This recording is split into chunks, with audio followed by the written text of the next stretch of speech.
Okay, അപ്പോൾ question നോക്കാം. അപ്പോൾ ആദ്യം ഈ നമ്മുടെ ടെക്സ്റ്റ് ബുക്കിൻ്റെ ഇനി 2 സെക്ഷനാണ് എടുക്കാണ്ടേ. സെക്ഷൻ മറ്റേ OPCയുടെ സെക്ഷൻ 3ലുള്ള കുറച്ച് സംഭവങ്ങളുണ്ട്, പിന്നെ സെക്ഷൻ 8 ഉണ്ട്, അത് എടുക്കാം. അപ്പം അതിന് പിന്നെ അത് ബാക്കിയുള്ള ക്വസ്റ്റ്യൻസ് ഒക്കെ വെച്ച് നോക്കാം. മൾട്ടിപ്പിൾ ചോയ്സ് ക്വസ്റ്റ്യൻ ഉണ്ട്. പിന്നെ നിങ്ങൾക്ക് ഞാൻ ഇത് അയച്ചു തന്നിരുന്ന ഈ ഇൻസ്റ്റിറ്റ്യൂട്ട് ഇപ്പോൾ ഒരു MCQ ഇറക്കുന്നുണ്ട്. നമ്മളെ DET ഒക്കെ നിങ്ങൾക്ക് അയച്ചെന്നുണ്ടാവില്ല. DET ഒക്കെ അതേപോലെ ഞാൻ ഡൗൺലോഡ് ചെയ്ത് വെച്ചിട്ടുണ്ട്. അവിടെ സാധനം ICA ബുക്ക്ലെറ്റ്. അപ്പം അതിൽ കുറേ എല്ലാ സബ്ജക്റ്റും ഉണ്ടാവും. നിങ്ങൾ ഡൗൺലോഡ് ചെയ്തെടുത്തോ. ബുക്ക്ലെറ്റ് ഇന്നുണ്ടോ? ബുക്ക്ലെറ്റ് ഓൺ MCQ ആൻഡ് കണ്ടുണ്ടോ? അത് ഞാൻ പറയുന്നോ? അതെ, ഞാൻ അയച്ചത് നിങ്ങൾക്ക്. ഈ സാധനമൊക്കെ എല്ലാ സബ്ജക്റ്റും ഇതൊക്കെ ചെയ്ത് വെച്ചു. അതിപ്പോൾ ടാക്സ് ആണ്, ഇൻകം ടാക്സ് മാത്രം. അത് എത്ര ക്വസ്റ്റ്യൻ ഉണ്ട്?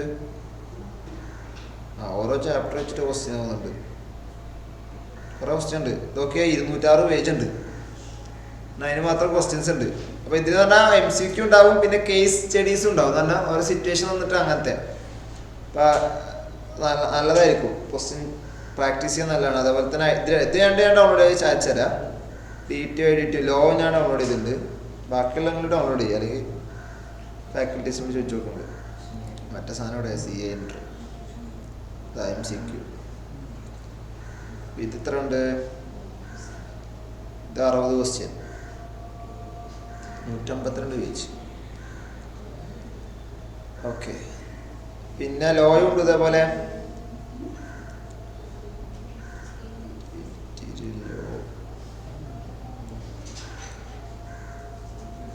MCQ.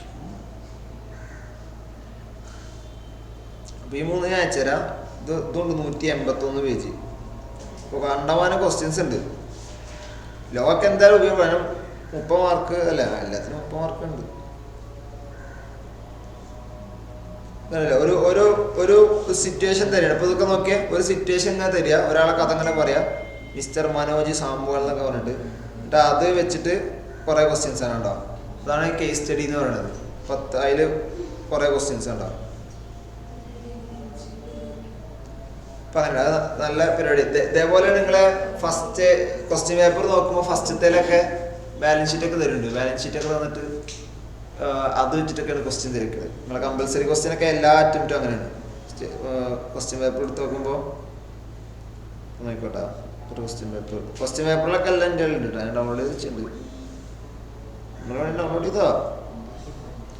ബാക്കി ഇവിടെ ഇതിന് ശേഷം ഡൗൺലോഡ് ചെയ്തിട്ടില്ല കേട്ടോ. സജസ്റ്റഡ് ആൻസർ ഒക്കെ ഉണ്ട്. സജസ്റ്റഡ് ആൻസർ 4 അറ്റംപ്റ്റേ കിട്ടുള്ളൂ, അതാ പ്രശ്നം. കണ്ടോ, ഫസ്റ്റ് ക്വസ്റ്റ്യൻ. അപ്പം ഇത് അക്കൗണ്ട്സ് ഒന്നും തെറ്റിദ്ധരിക്കരുത്, ഇത് ലോ ആണ്. ഹാബിറ്റിൽ കുറേ കാര്യങ്ങൾ ചോദിച്ചിട്ട് ക്വസ്റ്റ്യൻ അത് വെച്ചിട്ടാണ് ക്വസ്റ്റ്യൻ. ഏതാണ്ട് എല്ലാ അറ്റംപ്റ്റും ഇങ്ങനെ തന്നെയാണ്. ഫസ്റ്റ് ക്വസ്റ്റ്യൻ ഇങ്ങനത്തെ ക്വസ്റ്റ്യനാണ്. അടുത്ത് നോക്കാം.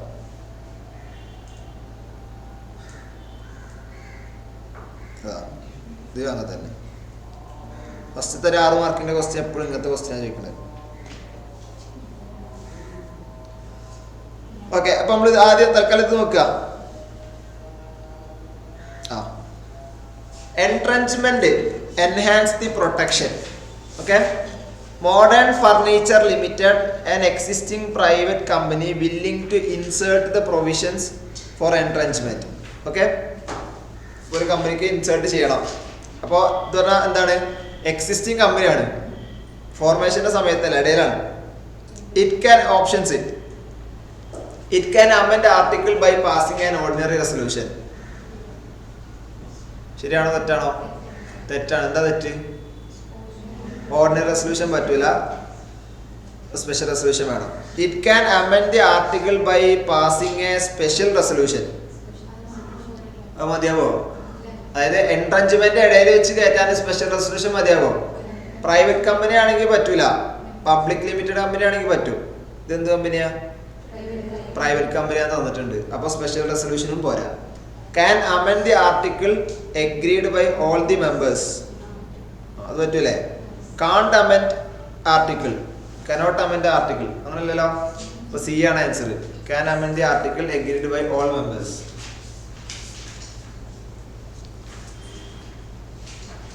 അടുത്തത് OPC ക്വസ്റ്റ്യൻ ആണ്. നടക്കട്ടെ. ഓഫീസിൽ എടുത്തിട്ടില്ല, ഓഫീസ് എടുക്കാം. Third question. In case of an application for reservation of name or for change of name by an existing company, the registrar may reserve the name for a period of 60 days from the date of approval. Modern Furniture Incorporated on 30th June 22. Its directors filled a declaration under section 10A. ഏത് section 10A?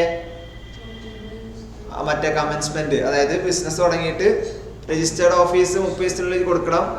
അതുപോലെ 180 ഡേയ്സിൻ്റെ ഉള്ളിൽ subscription value of share അത് അതിൻ്റെ details കൊടുക്കണം എന്നുള്ള അതാണ് സംഭവം.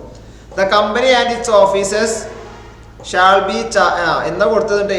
18th ഏപ്രിലാണ് കൊടുത്തത്. 18th ഏപ്രിൽ എന്ന് പറഞ്ഞാൽ എത്ര ദിവസം ഡീലായി നോക്കണ്ടേ? 30th ജൂൺ എന്നാണെങ്കിൽ എപ്പോഴാണ് 180 ഡേയ്സ് അവസാനിക്കുക നോക്കിയേ.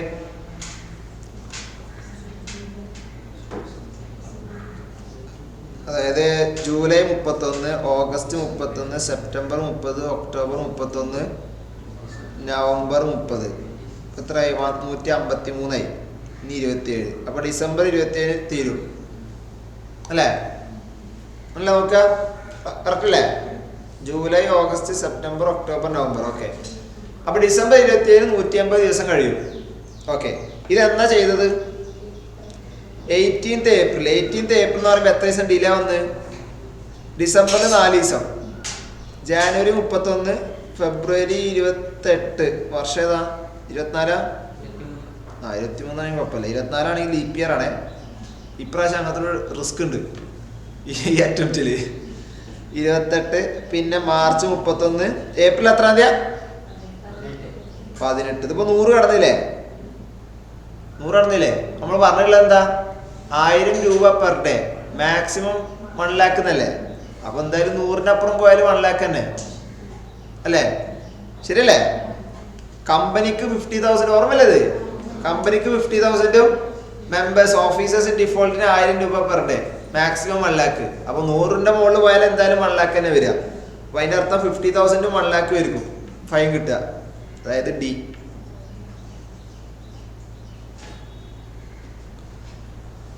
Okay, ITC limited change its name to ITC limited. ആ ഡോട്ട് പോയി. Company and officers thereat may default by failing to make alteration in every issued copy of memorandums and articles. In this context, you are required to pick incorrect statements out of the following. Okay, alternation shall be made to every copy because these are considered as public document. ശരിയാണോ തെറ്റാണോ? തെറ്റായിട്ടുള്ള statement കണ്ടുപിടിക്കാനാണ് പറഞ്ഞിട്ടുള്ളത്. അത് തെറ്റാണോ? ശരിയാണ്. ശരിയല്ലേ? ശരിയാണ്. Alteration shall be made to every copy, be it in electronic form or otherwise. അതും ശരിയാണ്. Penalty shall be ₹1,000 for every copy. അതോ? അതും ശരിയാണ്. അപ്പൊ 3ഉം ശരിയാണ്. അപ്പൊ ക്വസ്റ്റ്യനിൽ ചോദിച്ചില്ല ഏതാണ് ഇൻകറക്റ്റ് എന്നാണ്. ഒന്നും ഇൻകറക്റ്റ് അല്ല. അപ്പൊ ഏതാ? ഡി. None of 1, 2, 3. ഡി ആയിരിക്കും ആൻസർ. ഇതിനൊക്കെ ആൻസർ ഉണ്ടോ നോക്ക്, ചെക്ക് ചെയ്തോട്ടാ. ശരിയല്ലേ? അല്ല നമ്മൾ ചെയ്തൊക്കെ ശരിയല്ല നോക്കി.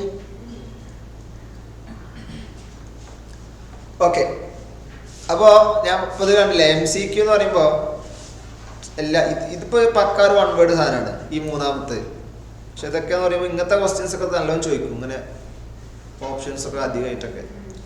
ഇപ്പൊ MCQ എന്ന് പറയുമ്പോൾ എപ്പോഴും 1 word സാധനം വിചാരിക്കരുത്.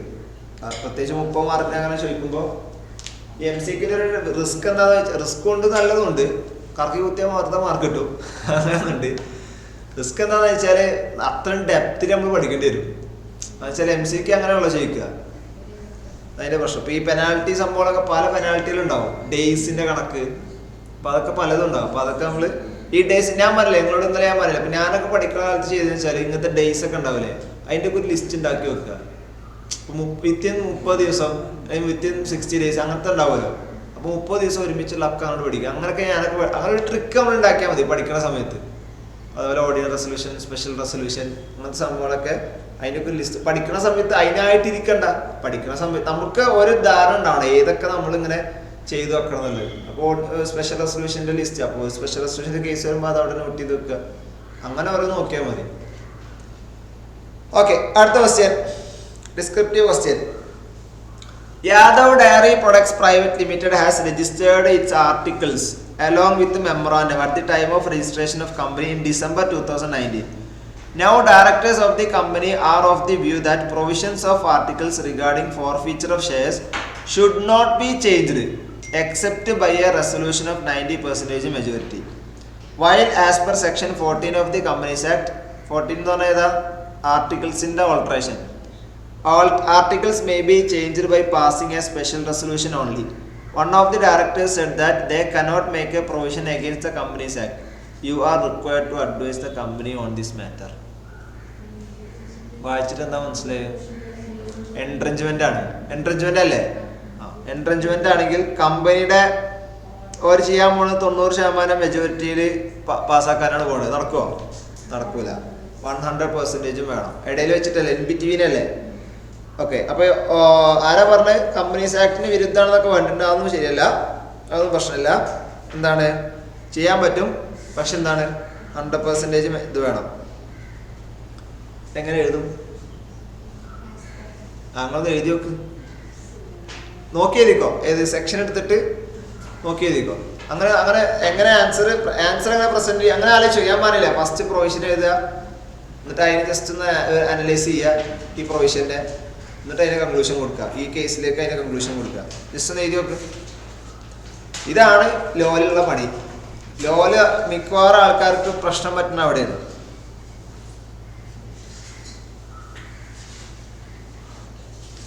എക്സാമിന് നമുക്ക് പ്രസന്റ് ചെയ്യാതെ എങ്ങനെ അതിലേക്ക് ആൻസർ എത്തിക്കുക എന്നുള്ളതാണ് പ്രശ്നം. ഇതിന്റെ ആൻസർ ബാക്കിൽ നോക്കിയതില്ല, നമ്മൾ സ്വന്തമായിട്ട് എഴുതുന്നിട്ട് അതിന് ശേഷം നമുക്ക് കമ്പയർ ചെയ്ത് നോക്കാം.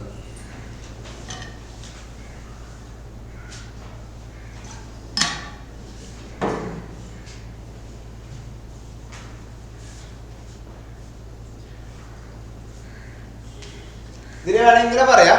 ഒന്ന്, ആർട്ടിക്കിൾസിന് മാറ്റം വരികയാണ്. ഫോർഫീച്ചർ ഓഫ് ഷെയർസ് എന്നൊക്കെ കമ്പനി ഇന്റേണൽ കാര്യമാണല്ലോ അല്ലേ? അപ്പൊ അങ്ങനെ പറയാം, ജസ്റ്റ് ഒരു ആംഗിൾ ഞാൻ പറയാം. ആർട്ടിക്കിൾസിന് മാറ്റം വരികയാണ്. ആർട്ടിക്കിൾസിന് മാറ്റം വരും, സ്പെഷ്യൽ റെസൊല്യൂഷൻ വേണം. അതാണ് നമ്മൾ വരുന്ന ഒരു പ്രൊവിഷൻ അല്ലേ? പക്ഷെ എൻട്രഞ്ച്മെന്റ് ആണെന്നുണ്ടെങ്കിൽ 100% ഇൻ ബിറ്റ്വീൻ ഇതാണെന്നുണ്ടെങ്കിൽ എക്സിസ്റ്റിംഗ് കമ്പനി ചെയ്യുകയാണെന്നുണ്ടെങ്കിൽ 100% വേണം എന്നുള്ളതാണ് നമ്മൾ എഴുതണ്ടേ.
ഇന്നലകളെ വേരുകളാക്കി ഇനിയും ഇല്ലാതെ വിടർന്നങ്ങനെ നാളെ അറിയാത്തൊരു നിശാഗതി.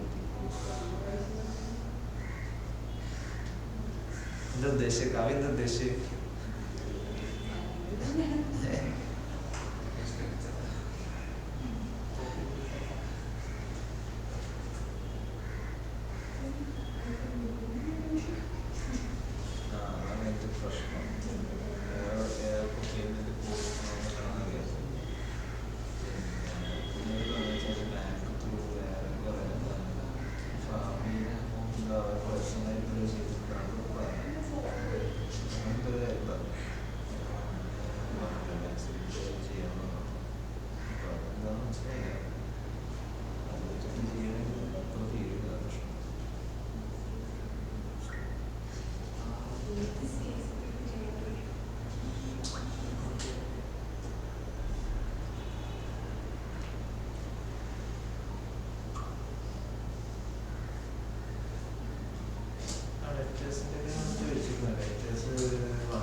നോക്കില്ല ആൻസർ നോക്കല്ലേ നോക്കിയത് ഞങ്ങള് ഓക്കെ.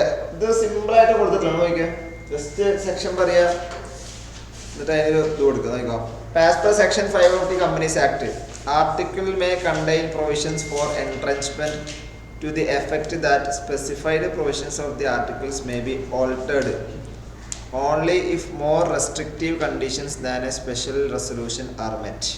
അപ്പോൾ നിങ്ങൾക്ക് സിമ്പിളായിട്ട് വേണമെങ്കിൽ ഏത് നോർമലി ആർട്ടിക്കിൾസിൽ ഉള്ളതിനേക്കാൾ പുറമായിട്ട് എന്തെങ്കിലും ഇതേപോലെ സ്പെഷ്യൽ മോർ റെസ്ട്രിക്ഷൻ ആ ഒരു വേർഡ് ഉപയോഗിച്ചാൽ മതി.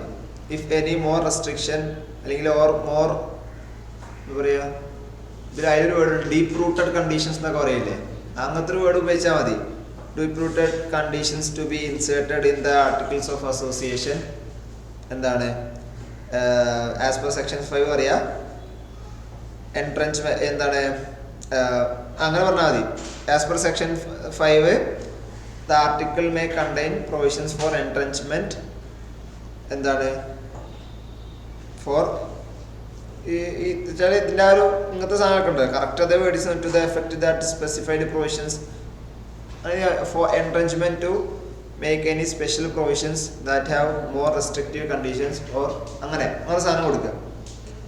എന്നിട്ട് പിന്നെ എന്താണ് പറയണത് entrenchment രണ്ട് രീതിയിലാണ് അത് പറയാ. provisions for entrenchment shall be made only on the formation of a company or by an amendment in the article agreed by all the members of the company in case of a private company or provision എഴുതുമ്പോൾ നമുക്ക് ഞാൻ പറഞ്ഞിട്ടുണ്ട് നമുക്ക് ബാധകമാവുന്ന സാധനം മാത്രം എഴുതിയാൽ മതി. മറ്റവിടെ special resolution public company പറയേണ്ടതിൻ്റെ ആവശ്യമൊന്നുമില്ല. നമ്മളുടെ ക്വസ്റ്റ്യനിൽ റിലവൻ്റ് ആയിട്ടുള്ള ഏതാണോ അത് എഴുതിയാൽ മതി. ഓക്കെ, അപ്പോൾ അത് എഴുതാം. എന്നിട്ട് പിന്നെ അവർ പിന്നെ ROC കൊടുക്കണമെന്നുകൊണ്ട് ഇതിൽ പറയുന്നുണ്ട്. എന്നിട്ട് പിന്നെ അതിൻ്റെ കൺക്ലൂഷനാണ് കൊടുത്തിട്ടുള്ളത്. In the present case Yadav dairy products private limited is a private company and wants to protect provisions of article regarding forfeiture of shares. അപ്പോൾ അത് പിന്നെ ഈ പറഞ്ഞൊരു സെൻറ്റൻസ് ഇല്ലേ, അത് നിങ്ങൾക്ക് വേണമെങ്കിൽ ഫസ്റ്റ് എഴുതാം. അതായത് നമ്മളിങ്ങനെ പറയാറുണ്ടോ fact of the case first എഴുതുക. അപ്പോൾ ഈ കേസിൽ എന്താ, ഈ യാദവ് എന്ന് പറഞ്ഞൊരു പ്രൈവറ്റ് കമ്പനിയാണ്, അവർക്ക് ഇതേപോലെ ഫോർ ഫീച്ചറുമായി ബന്ധപ്പെട്ട് സാധനം കൊണ്ടുവരാൻ. ഇത് ഫസ്റ്റ് എഴുതാം, ഏറ്റവും ഫസ്റ്റ് സെൻറ്റൻസ്. എന്നിട്ട് നമുക്ക് പ്രൊവിഷൻ എഴുതാം, ആസ് പെർ സെക്ഷൻ അത് എഴുതാം. എന്നിട്ട് നമുക്ക് എന്ത് ചെയ്യാം, എന്താണ് കൺക്ലൂഷൻ കൊടുക്കുക. എന്താണ് ഹെൻസ് എന്നുകൊണ്ട് ഇത് എന്ത്, hence retrenchment of articles is allowed but the company will have to pass a resolution taking permission of അങ്ങനെ ബാക്കിയുള്ള സംഭവം ഇത്. ഓക്കെ, അപ്പോൾ ഫാക്ട് ഓഫ് ദി കേസ് വേണമെങ്കിൽ ഫസ്റ്റ് ചെയ്താൽ, എന്നിട്ട് പ്രൊവിഷൻ അതിൻ്റെ അനാലിസിസ് ചെറുതായിട്ട് കൊടുക്കുക, കൺക്ലൂഷൻ കൊടുക്കുക. അതല്ലെങ്കിൽ ഫസ്റ്റ് തന്നെ പ്രൊവിഷൻ കൊടുക്കുക, എന്നിട്ട് അപ്പോൾ 2 സെറ്റ് ഉണ്ടാവുള്ളൂ. മറ്റേത് നമ്മൾ 3 സെറ്റ് ഉണ്ടാവും, 3 പാരഗ്രാഫ് ഉണ്ടാവും. ഫസ്റ്റ് നമ്മൾ fact of the case, provision and analysis, മൂന്നാമത് കൺക്ലൂഷൻ. അല്ലെങ്കിൽ നമുക്ക് എന്ത് ചെയ്യാം, ഇത് ചെയ്ത പോലെയാണെങ്കിൽ ഫസ്റ്റത്തെ പ്രൊവിഷൻ ആൻഡ് അനാലിസിസ്, പിന്നെ കൺക്ലൂഷൻ. കൺക്ലൂഷൻ ആകുമ്പോൾ അവിടെ എന്ത് ചെയ്യണം, ഇപ്പോഴത്തെ സിനാരിയോ കൂടി ജസ്റ്റ് പറയാം. ഞാൻ കാണിച്ചത് ഇതൊക്കെ മാർക്ക് അനുസരിച്ച് തീരുമാനിച്ചത്. ഇപ്പോൾ ഒരു 3 മാർക്കിന്റെ ക്വസ്റ്റ്യൻ എന്ന് വിചാരിച്ചോ, അപ്പോൾ നിങ്ങൾ അതിനനുസരിച്ച് ഷോർട്ടാക്കി എഴുതിയാൽ മതി. അപ്പോൾ നിങ്ങൾ ഫാക്ട് ഓഫ് ദി കേസ് ഒക്കെ ഒഴിവാക്കിക്കോ. ഫാക്ട് ഓഫ് ദി കേസ് ഒന്നും വേണ്ട, ജസ്റ്റ് കൺക്ലൂഷൻ ഡയറക്റ്റ്ലി കൊടുത്താൽ മതി. പ്രൊവിഷൻ പറയാം, കൺക്ലൂഷൻ കൊടുക്കുക. ഓക്കെ, ആൻസറും മാച്ചിങ് അല്ലേ, ഏറെക്കുറെ. അടുത്ത ക്വസ്റ്റ്യൻ നോക്കല്ലേ നമ്മള്. ക്വസ്റ്റ്യൻ നമ്പർ 2 സെക്ഷൻ 8 ആണ്, 3 സെക്ഷൻ 8 ആണ്. 4 XY Limited has its registered office at Mumbai in the state of Maharashtra. For better administrative conveniences, the company wants to shift its registered office from Mumbai to Pune. പൂനെൻ്റെ പ്രത്യേകത എന്താ, same state ആണ് പക്ഷെ different ROC ആണ്. What formalities the company has to comply with under the provisions of the companies Act 2013 for shifting its registered office as stated above explain. Okay, അപ്പോൾ ഇതിൽ registered ഓഫീസിൻ്റെ മാറ്റം എന്ന് പറയുമ്പോൾ തന്നെ എന്ത് കേസാണെങ്കിലും നമ്മൾ ആർട്ടിക്കിൾ 13 കോട്ട് ചെയ്യണം, സെക്ഷൻ 13 കോട്ട് ചെയ്യണം. അതായത് എന്താണ്, മെമ്മറാണ്ടം ഓഫ് അസോസിയേഷൻ, സ്റ്റേറ്റ് മാറുകയാണെങ്കിൽ മാറണം എന്നുള്ള സംഭവം അത് കോട്ട് ചെയ്യണം. എന്നിട്ട് പിന്നെ നമുക്ക് ഇവിടെയുള്ള ഇതും കൂടി എഴുതാം. അതായത് സെക്ഷൻ 12 ആണ്. സെക്ഷൻ 12 പ്രകാരം എന്താണ്, സെയിം സ്റ്റേറ്റ് ആണ് പക്ഷെ ഡിഫറെൻറ്റ് ROC ആണെങ്കിൽ എന്താ കണ്ടീഷൻ, എന്താ സ്പെഷ്യൽ റെസൊല്യൂഷൻ വേണം, റീജിയണൽ ഡയറക്ടറിൻ്റെ അപ്രൂവൽ കിട്ടണം. മെമ്മറാൻഡത്തിൽ മാറ്റം ഉണ്ടെങ്കിലാണ് സെൻട്രൽ ഗവൺമെൻറ് അപ്രൂവൽ വേണ്ടത്. അതായത് സ്റ്റേറ്റിൽ നിന്ന് state, from a state another state ആണെങ്കിലാണ് സെൻട്രൽ ഗവൺമെൻറ് അപ്രൂവൽ. ROC മാറുന്നുണ്ടെങ്കിൽ റീജിയണൽ ഡയറക്ടർ. ബാക്കി 2 കേസിലും ജസ്റ്റ് സ്പെഷ്യൽ റെസൊല്യൂഷൻ മതി അല്ലേ. പിന്നെ ഇതിന് ഡേയ്സും അല്ലേ, അതായത് നമുക്ക് ആ റീജിയണൽ ഡയറക്ടറിൻ്റെ കിട്ടിയിട്ട് 30 ഡേയ്സ് അല്ലേ, 30 ഡേയ്സ് കഴിഞ്ഞ് പിന്നെ 60 ഡേയ്സിൻ്റെ ഉള്ളിൽ നമ്മൾ അങ്ങോട്ട് കൊടുക്കണം. 30 ഡേയ്സിൻ്റെ ഉള്ളിൽ നമുക്ക് അപ്രൂവൽ തരണം. അവിടുന്ന് 60 ഡേയ്സിൻ്റെ ഉള്ളിൽ നമ്മൾ പുതിയ ROCക്ക് കൊടുക്കണം. അവിടുന്ന് 30 ഡേയ്സിൻ്റെ ഉള്ളിൽ സർട്ടിഫൈ ചെയ്യണം എന്ന് പറഞ്ഞാൽ പുതിയ ഇൻകോർപ്പറേഷൻ തരണം. ഓക്കെ, അപ്പോൾ നമ്മളോട് ചോദിച്ചിട്ടുള്ളത് എന്താണ്, what are the formalities the company has to comply എന്നാണ് പറഞ്ഞിട്ടുള്ളത്. കമ്പനി ഹാസ് ടു കംപ്ലൈ ആണെന്നുണ്ടെങ്കിൽ നമുക്ക് എന്താണ്, റീജിയണൽ ഡയറക്ടറിൽ നിന്ന് അപ്രൂവൽ മേടിക്കണം. അതിനുശേഷം അപ്രൂവൽ കിട്ടിയതിന് ശേഷം ROCക്ക് കൊടുക്കണം. അത്ര എഴുതിയാൽ മതി. ROC റീജിയണൽ ഡയറക്ടർ എത്ര ദിവസത്തിനുള്ളിൽ നമുക്ക് റിപ്ലൈ തരണം, അത് നമ്മൾ എഴുതേണ്ട ആവശ്യമില്ല. കാരണം നമ്മൾ എന്ത് ചെയ്യുന്നത് ചോദിച്ചിട്ടുള്ളൂ അല്ലേ. അതായത് നമ്മളിങ്ങനെ എന്ത് ചെയ്യുക, റെസൊല്യൂഷൻ പാസ്സാക്കിയിട്ട് വിത്തിൻ 30 ഡേയ്സ് നമ്മൾ റീജിയണൽ ഡയറക്ടർക്ക് അപ്ലിക്കേഷൻ കൊടുക്കുക. ആൻഡ് ആഫ്റ്റർ ഗെറ്റിംഗ് അപ്രൂവൽ, ഇപ്പോൾ വിത്തിൻ 60 ഡേയ്സ് റീജിയണൽ ഡയറക്ടർ നമുക്ക് തരണം എന്ന് പോയിന്റ് എഴുതേണ്ട ആവശ്യമില്ല. After obtaining approval within 30 days എന്താണ് നമ്മൾ ROCക്ക് ഫയൽ ചെയ്യണം, അത് കൊടുക്കുക. ഓക്കെ, എഴുതിക്കോ. കുറച്ചങ്ങനെ എഴുതി പഠിക്കാം നമുക്ക്. സെക്ഷൻ വെച്ചിട്ട് നോക്കിയിട്ട് തന്നെ എഴുതിക്കോ.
Yeah.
എങ്ങനെയാ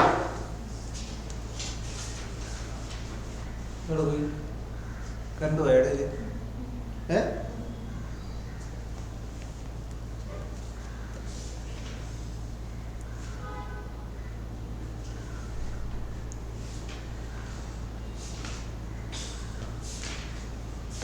Okay, answer.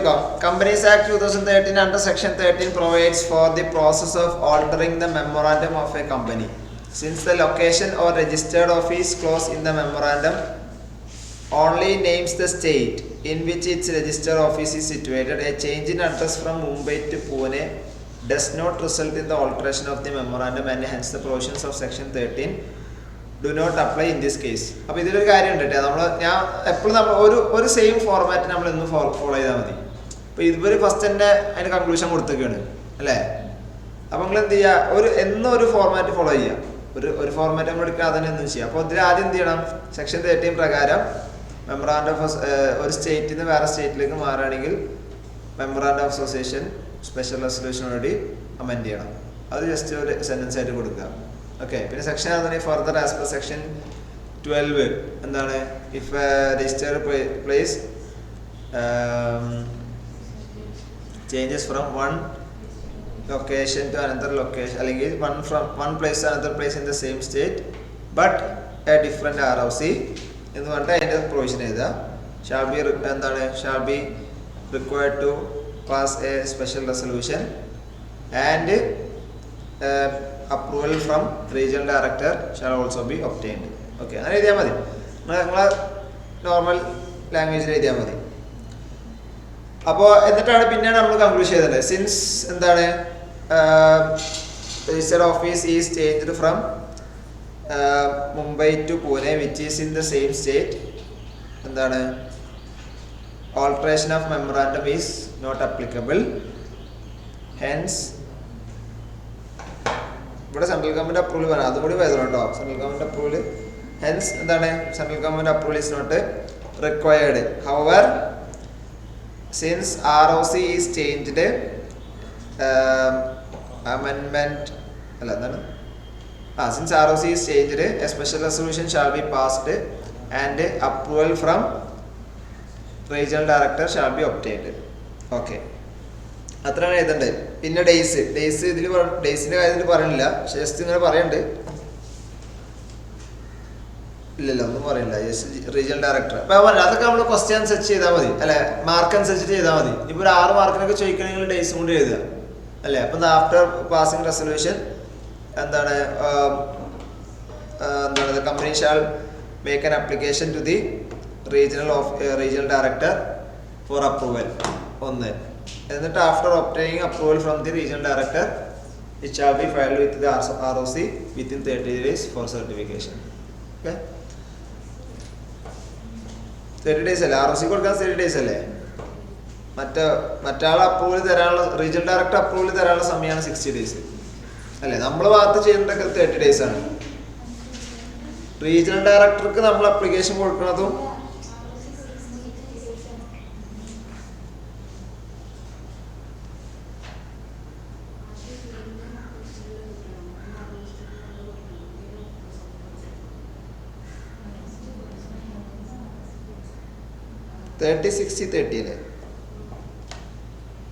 Communication within 30 days from the date of okay okay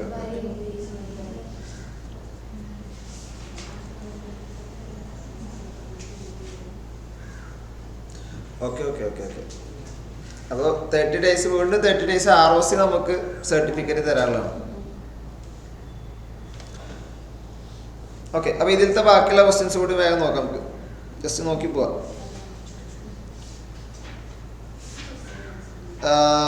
4 അല്ല അപ്പോൾ ഇത് 5. Anushka security equipments limited is A manufacturer of CCTV cameras. It has raised 100 crores through public issue of its equity shares for starting one more unit of CCTV camera manufacturing. Okay, public issue ആണ്, public company ആണ്. It has utilized 10 crore rupees and then it realized that its existing business has no potential for expansion because government has reduced customs duty on import of CCTV camera Hence, imported cameras from China are cheaper than its own manufacturing. Now it wants to utilize the remaining amount in mobile app development business by adding a new object in its memorandum of association. Does the Companies Act allow such change of objective? If not, then what advice will you give to company? If yes, then give steps to be followed. Okay, അപ്പോൾ no ആണോ yes ആണോ? Object മാറ്റാൻ പറ്റും, yes ആണ്. എന്തൊക്കെ condition? Special resolution വേണം, പിന്നെ postal ballot ആവണം, പിന്നെ സാധനം കൂടെ ഉണ്ട്, നോട്ടീസ് അല്ല, advertisement in one of the vernacular news പേപ്പറും വൺ ഇംഗ്ലീഷ് പേപ്പറും അല്ലേ? ഓക്കെ. പിന്നെ ROCക്ക് അറിയിക്കുക. ROCക്ക് എത്ര? Within 30 days. അപ്പോൾ അതാണ് പ്രൊവിഷൻ. നോക്കാം, ആൻസർ നോക്കാം. According to Section 13 of the Companies Act 2013, a company which has raised money from public through prospectus and still has any unutilized amount out of the money so raised shall not change its object for which it raised the money through prospectus unless a special resolution is passed by the company. Okay, ഇത്രയൊന്നും എഴുതേണ്ട ആവശ്യമില്ല, നിങ്ങൾ എഴുതിയാൽ മതി. For as per section 13 for making amendment അല്ലെങ്കിൽ for alteration of എന്താണ് object, എന്താണ് object clause, അങ്ങനെ എഴുതാൽ മതി. ഫോർ എങ്ങനെ എഴുതാം? For alteration in object clause will resulting alteration of memorandum of articles അല്ല മെമ്മറാൻഡം ഓഫ് അസോസിയേഷൻ അങ്ങനെ എഴുതാം. അപ്പോൾ as per section 13 for altering memorandum of association a special resolution should have been passed. Okay, അതാണ് ഒന്ന്, first provision. പിന്നെന്താണ്? The details in respect of such resolution shall also be published in the newspaper, one in English and one in vernacular language, which is in circulation at the place where the registered office of the company is situated, and shall also be placed on the website of the company, if any, indicating there is the justification for such change. Okay, ഈ sentence കൂടി ഇവിടെ add ചെയ്തിട്ടുണ്ട്. Descending share ഹോൾഡേഴ്സിന് വേണമെങ്കിൽ exit അടിക്കാന്ന് പറയുന്നില്ല. Dissenting shareholders shall, അതൊക്കെ mark അനുസരിച്ച് മതിയെ, ചെറിയ മാർക്കൊക്കെ ഉണ്ടെങ്കിൽ അത് എഴുതേണ്ട ആവശ്യമൊന്നുമില്ല. Dissenting shareholders shall be given an opportunity to exit by the promoters and shareholders. Okay, company will have to file copy of special resolution with ROC and he will certify the registration within a period of 30 days. Alteration will be effective only after the certificate by ROC. Okay, so looking at the above provision, we can say that company can add the object of mobile app development in its memorandum and divert public money into that business, but for that it will have to comply with the above requirements. Okay, next question. The object clause of the memorandum of Vivek Industries Limited empowers it to carry on real estate business and any other business that is allied to it. Due to a downward trend in real estate business, the management of the company has decided to take up the business of food processing activity. The company wants to alter its memorandum so as to include the food processing business in its object clause. Examine whether the company can make such a change as per the provisions of Companies Act 2013. Same സാധനമാണ് അല്ലേ? Okay, ഇതിലെന്താ ഉള്ളത്? പ്രത്യേകിച്ച് എന്തെങ്കിലും add ചെയ്തിട്ടുണ്ടോ?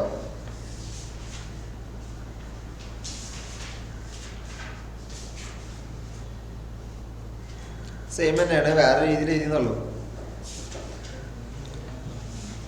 Okay, 7th question. The persons not being a member dealing with the company are always protected by the doctrine of indoor management. Explain when doctrine of constructive notice will apply. Okay, ഇപ്പോൾ ഇതൊരു 6 മാർക്കിനൊക്കെ ചോദിക്കുകയാണെങ്കിൽ full കാര്യമാണ് ചോദിക്കണവര്. ഇങ്ങനത്തെ questions വരുമ്പോഴാണ് നമുക്ക് task. മറ്റേന്ന് പറയുമ്പോൾ നമുക്കൊരു situational question വരുമ്പോൾ നമുക്ക് ജസ്റ്റ് അതിന് പ്രൊവിഷൻ എഴുതുക, അതിന് കൺക്ലൂഷൻ കൊടുക്കുക, അതാണ്. ഇങ്ങനത്തെ ക്വസ്റ്റ്യൻ ആകുമ്പോൾ എന്താ വെച്ചാൽ ആ സാധനം മൊത്തം അറിയണം, അതിൻ്റെ ഓരോ പോയിന്റ് എഴുതണം, മാർക്ക് അനുസരിച്ചിട്ട് എഴുതണം. ഇതൊക്കെ മിക്കവാറും 6 മാർക്കിനൊക്കെ ചോദിക്കുക. അപ്പോൾ ഒരു 3 മാർക്ക് ഇൻഡോർ മാനേജ്മെൻറ്റും ഒരു 3 മാർക്ക് കൺസ്ട്രക്റ്റീവ് നോട്ടീസും അങ്ങനെ ചോദിക്കുക. അല്ലെങ്കിൽ ചിലപ്പോൾ വെറും 4 മാർക്കിന് മാത്രമായിട്ട് ഇൻഡോർ മാനേജ്മെൻറ്റ് മാത്രം ചോദിക്കും. അപ്പോൾ കൂടുതൽ പണിയായി, ഒന്നുകൂടി എക്സ്പ്ലെയിൻ ചെയ്ത് എഴുതേണ്ടി വരും.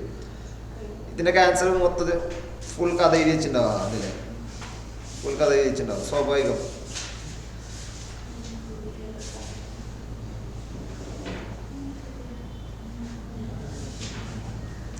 അപ്പോൾ ഇത് ആൻസേഴ്സ് നിങ്ങൾ എപ്പോഴും നോക്കണമല്ല, കാരണം വെച്ചാലേ ക്വസ്റ്റ്യനിൽ അല്ല നമ്മളുടെ മെറ്റീരിയലിൽ ഫുള്ളായിരിക്കുമല്ലോ.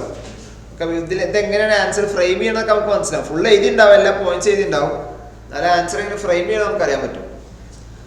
ഓക്കെ, അപ്പോൾ ഇത് പറഞ്ഞാൽ എന്താ, അക്കോർഡിംഗ് ടു ദിസ് ഡോക്ട്രിൻ, അതായത് indoor management, persons dealing with the company need not inquire whether internal proceedings related to the contract are followed correctly once they are satisfied that the transaction is in accordance with the memorandum and the articles of association.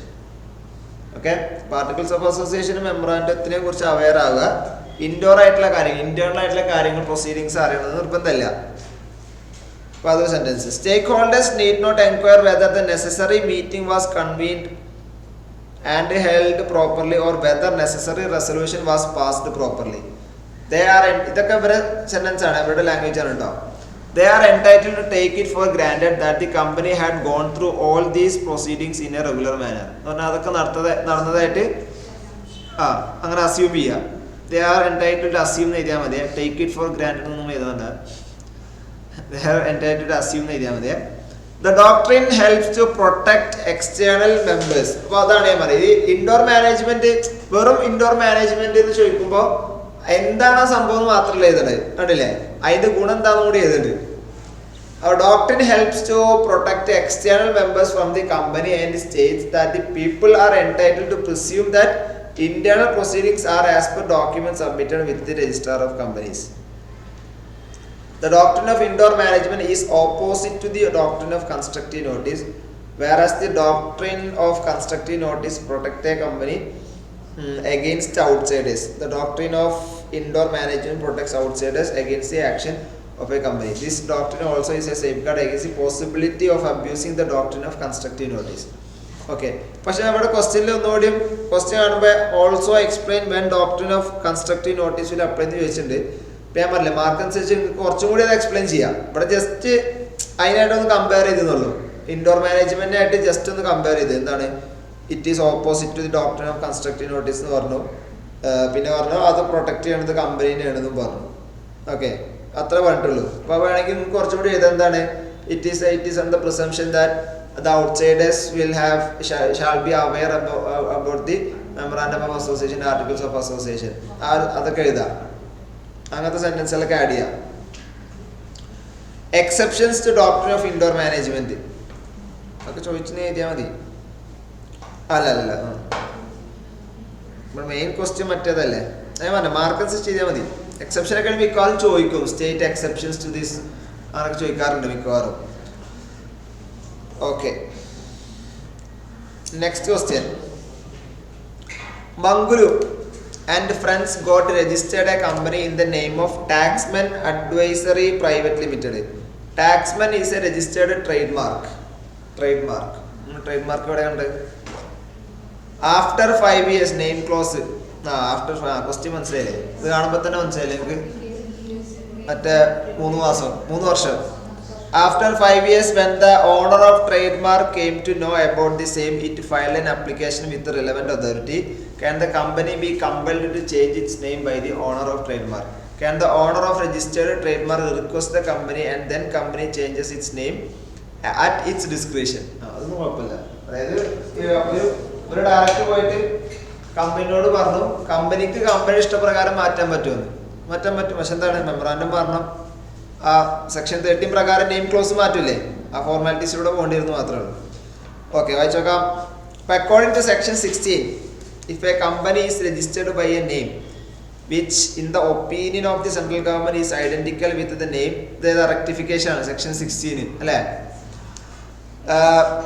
റെക്ടിഫിക്കേഷനിലാണോ അത് പറഞ്ഞത്? പ്രൊപ്പറേറ്ററിന്റെ trade mark ഉണ്ടെങ്കിൽ എന്നൊക്കെ പറഞ്ഞത്. അപ്പോൾ central government is the opinion എന്താണ്, in the opinion that എന്താണ്, is name is identical with the name by which a company had been previously registered. It may direct the company to change its name. Then the company shall, by passing an ordinary resolution, change its name within 3 months. അതേപോലെ തന്നെ is identical with a registered trademark and owner of the trademark applied to the central government within 3 years. അതാണ് underline ചെയ്യേണ്ടത്. of incorporation of registration of the company, it may direct the company to change its name. Then the company shall change its name by passing an ordinary resolution within 6 months. ഈ 6 monthsന്റെ കാര്യം അവിടെ പറയുന്നുണ്ടോ? ഇല്ലല്ലോ.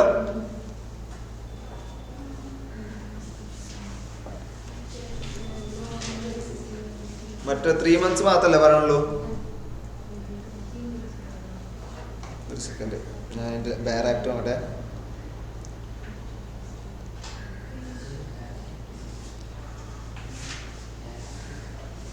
Bear act ആണോ direct? Bear act പറഞ്ഞാൽ എന്താ? Bear act നിങ്ങൾ കേട്ടിട്ടില്ല? 6 months ഉണ്ട് കേട്ടോ, റൂളിലുണ്ട്. നമ്മളെ നോട്ടിലില്ല എന്നുള്ളൂ. അപ്പോൾ ഒരു പണി ചെയ്തോ, അവിടെ എടുത്ത ആ ഭാഗം എടുത്ത് സെക്ഷൻ 16 എടുത്തേ.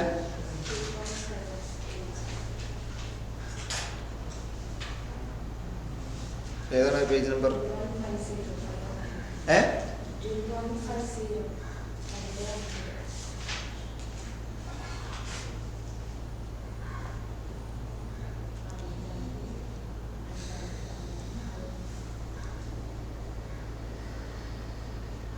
ഇതിന് മൊത്തത്തിലാണ് ഇവര് 3 months എഴുതിയുള്ളത് അല്ലേ?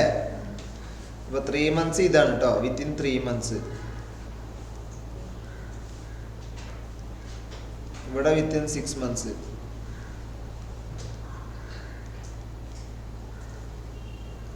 ഓക്കെ, അപ്പൊ ഇതില് എന്ത് അരമാർക്ക് കൊടുത്തോ?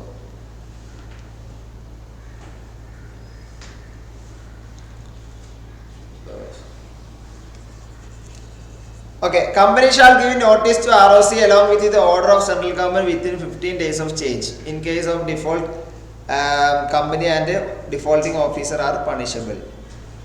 Okay. In the given case, owner of conclusion in the given case, owner of registered trademark is filing objection after 5 years of registration of company with the wrong name, while it should have filed the same within 3 years. Therefore, the company cannot be compelled to change its name.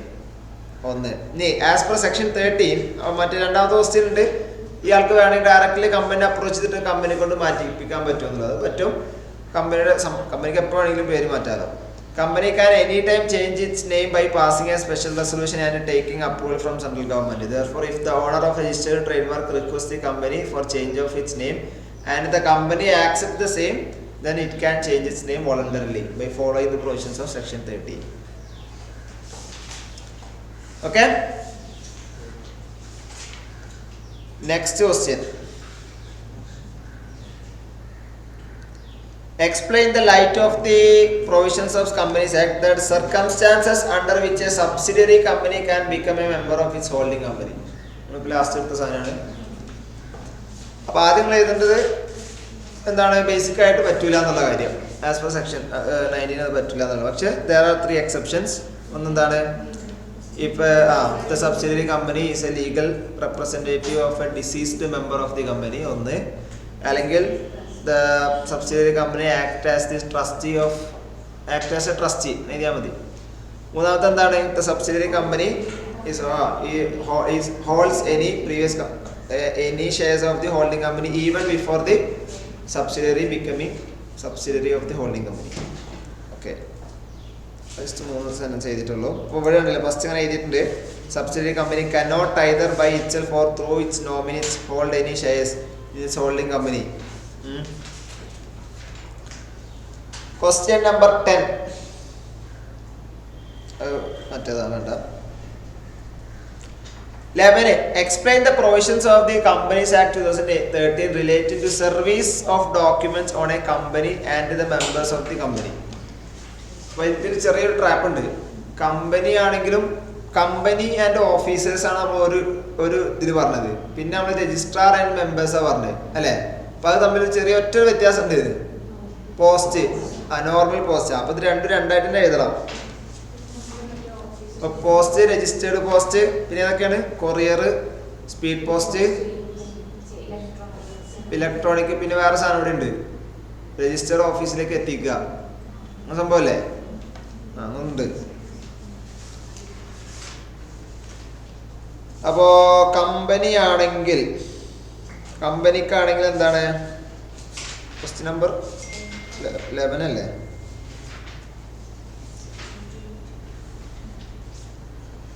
Company or officer at registered office of the company by registered post, speed post, courier, leaving at its registered office. അത് ഞാൻ പറഞ്ഞു. Leaving at its registered office or by means of such electronic mode. However, in case where the securities are held with ആകട്ടെ മറ്റേ point ഏത് demat ഒക്കെ ആണെന്നുണ്ടെങ്കിൽ അത് just ഈ മോഡിൽ ചെയ്താൽ മതി. ഇനി കമ്പനി ആണെങ്കിലോ അല്ല മെമ്പർ ആണെങ്കിൽ അതിൽ പോസ്റ്റും കൂടി വരും. ഇപ്പം രണ്ടായിട്ട് തന്നെ എഴുതിയിട്ടുണ്ട് അല്ലേ? ക്വസ്റ്റ്യൻ ചോദിക്കുമ്പോൾ രണ്ടും ഒരുമിച്ചാണ് ചോദിച്ചത്, ട്രാപ്പാണ്. അപ്പോൾ ഓഫീസേഴ്സും അതേപോലെ കമ്പനിക്കും ആണെങ്കിൽ ആദ്യത്തെ ഇത് മതി എന്ന് പറഞ്ഞാൽ അതിൽ പോസ്റ്റ് സാധാ നോർമൽ പോസ്റ്റ് ഇല്ല. രജിസ്ട്രാർക്കും അതേപോലെ മെമ്പേഴ്സിനും അതിൽ പോസ്റ്റും കൂടി എക്സ്ട്രാ വരും. Okay, question number 12. Ashok, a director of Gamma Electricals Limited, gave in writing to the company that the notice for any general meeting and of the board of directors meeting be sent to him only by registered post at his residential address at Kanpur, for which he deposited sufficient money. Fees അടച്ചിട്ടുണ്ട്. The company sent notice to him by ordinary mail under certificate of posting. Ashok did not receive this notice and could not attend the meeting and contended that the notice was improper. Decide whether the contention of Ashok is valid. Will your answer be the same if Ashok remains in USA for 1 month during the notice of the meeting and the meeting held? അങ്ങനെയാണെങ്കിലോ? അതായത് അയാൾ നാട്ടിലില്ല, അയാൾ ആ സമയത്തൊക്കെ USA-ലാണ്, 1 മാസമായിട്ട് USA-ലാണ്. ആ സമയത്താണ് notice വന്നത്, ആ സമയത്താണ് മീറ്റിംഗും നടന്നത്. അതായത് ഇയാൾ അറിഞ്ഞില്ല. അതായത് ഇയാൾ പറഞ്ഞിട്ടുള്ളത് രജിസ്റ്റേർഡ് ഓഫീസിലേക്ക്, രജിസ്റ്റേർഡ് അഡ്രസ് വീട്ടിലേക്ക് കാൺപൂർ അഡ്രസ്സിലേക്ക് അയക്കണം എന്നല്ലേ പറഞ്ഞത്. അങ്ങോട്ടേക്ക് അയച്ചാലും ഇയാൾ അറിയൂലല്ലോ. അപ്പോൾ വേറെ റൂൾ നമ്മൾ പഠിച്ചില്ലേ, 48 മണിക്കൂറിന്റെ പരിപാടി. 48 ഓർഡിനറി മെയിലൊക്കെ ആയിട്ട് എത്തിയ, അതായത് സ്പീഡ് പോസ്റ്റ് ആണെങ്കിൽ നോട്ടീസ്, മീറ്റിങ്ങിന്റെ നോട്ടീസ് ആണെങ്കിൽ 48 hours അല്ലെങ്കിൽ ഓർഡിനറി അതായിരിക്കണം. നോക്കാം. Contention of Ashok shall be tenable for the reason that the notice was not properly served. രണ്ടാമത്തെ കേസിൽ company is bound to serve a valid notice to Ashok by registered post at his residential address and not outside India. Okay, അതാണ് അവർ ചോദിച്ചിട്ടുള്ളത്. Will your answer be the same? അങ്ങനെയുള്ള question ചോദിച്ചേ.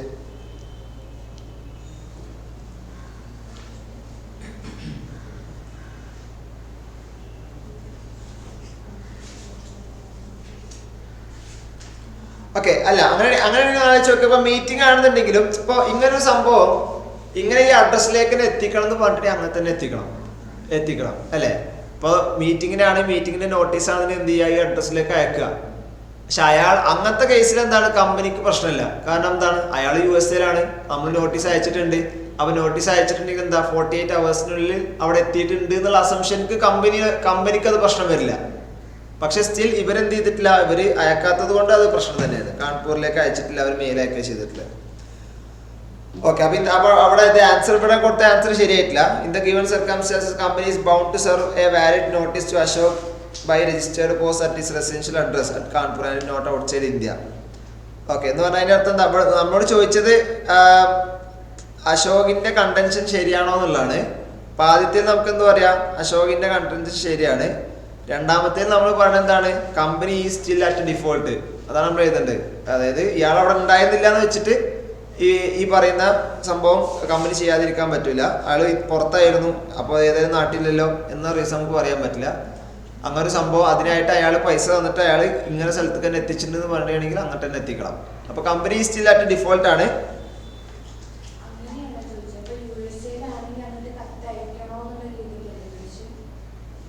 ഇവിടെ ചോദിച്ചിട്ടുള്ള whether the contention of Ashok is valid എന്നാണ്. നോട്ടിട്ടോ, Ashok did not receive this notice and could not attend the meeting and contended that the notice was improper.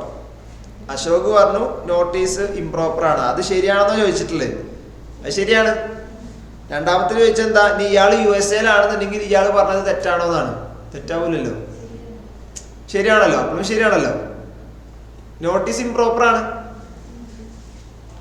ശരിയല്ലേ? Okay, last question. Parag Constructions Limited is a leading infrastructure company. One of the directors of the company, Mr. Parag, has been signing all construction contracts on behalf of company for many years. All the parties who ever deal with the company know Mr. Parag very well. Company has got a very important construction contract from a renowned software company. Parag Constructions will do construction for this site in partnership with a local contractor, Firoz Bhai.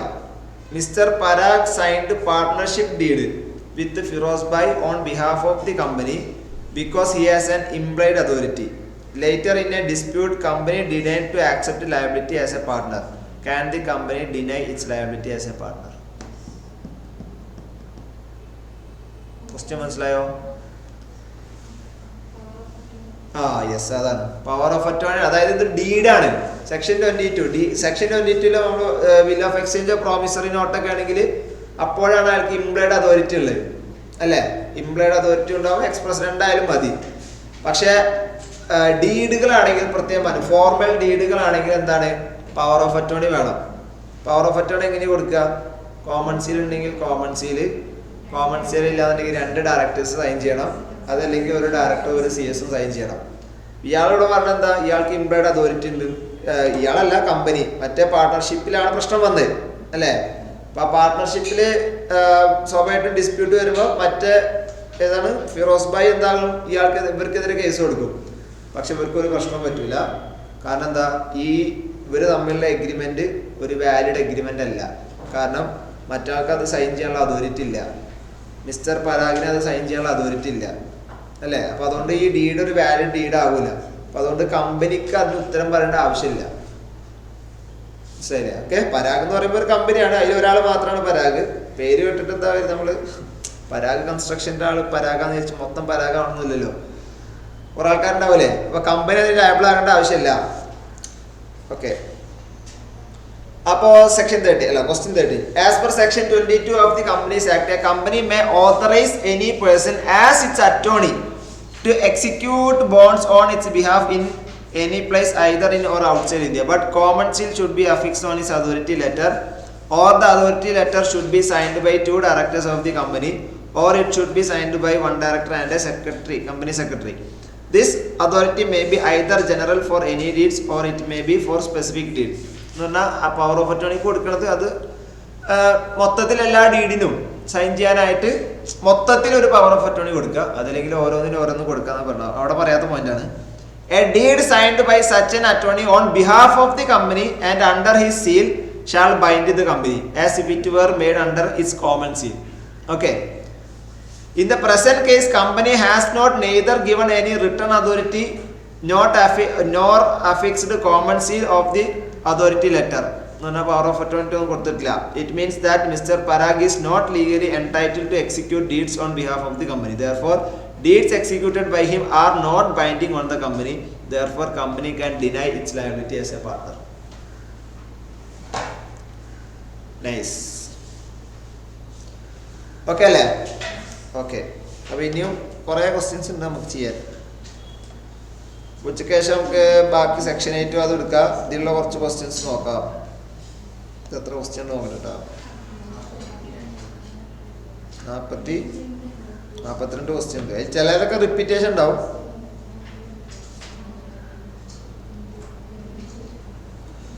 Okay, ഇപ്പം എന്നാൽ break 1:30 2:15 കേട്ടോ.